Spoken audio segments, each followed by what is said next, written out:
Welcome to English Craft. আসসালামু আলাইকুম, hello and welcome back to my new lesson. English ক্রাফটের পক্ষ থেকে তোমাদের সবাইকে স্বাগতম। আমি আমার চুল কাটাই, এটা ইংরেজি কি তোমরা বলতে পারবে? আশা করি যদি পারো অবশ্যই কমেন্টে লিখে জানাবে। এই বিষয়ে এইরকম যত ধরনের সেন্টেন্স আছে আজকে আমরা এটা ক্লিয়ার করব। যেমন আমি নিজে কিছু করি বা কাউকে দিয়ে কিছু করাই। বেশিরভাগ কাজ আমরা নিজে করি, কিন্তু কিছু কিছু কাজ যেটা বেশিরভাগ সময় আমরা অন্যের মাধ্যমে করাই। যেমন আমি আমার চুল কাটি না কখনো, আমার চুল আমি কাউকে দিয়ে কাটাই। তাহলে যদি বলি যে আমি আমার চুল কাটি, আই কাট মাই হেয়ার, আমি আমার চুল কাটি। আর যদি এখানে ইংরেজিতে বলতে হয় যে আমি আমার চুল কাটাই, I get my hair cut. আশা করি তোমরা এটা খুব ভালোভাবে বুঝতে পেরেছো।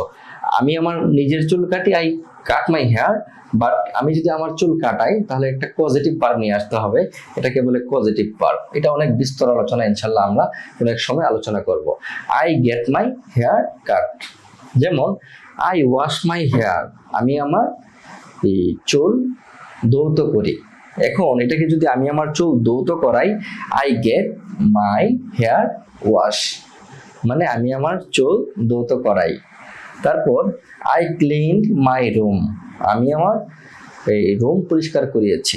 তাহলে যদি আমি কাউকে দিটা করে থাকি তাহলে হবে I got my room clean. তো এখানে গট কেন আসলো? যেহেতু এটা ফার্স্ট ফর্মে আছে এজন্য এটাকে গট নিয়ে আসতে হবে। আশা করি এই জিনিসগুলো তোমরা বুঝতে পেরেছো। আমরা যে আরেকটা উদাহরণ দিই, যেমন আমি আমার বাসা রং করিয়েছি। তাহলে এটাকে যদি তুমি এই আমি আমার বাসা রং করাবো মানে কারোর মাধ্যমে যদি করিয়ে থাকো তাহলে এটাকে কিভাবে তুমি বলবে? যেমন আই পেন্টেড মাই হাউস, আমি আমার বাসা রং করিয়েছি।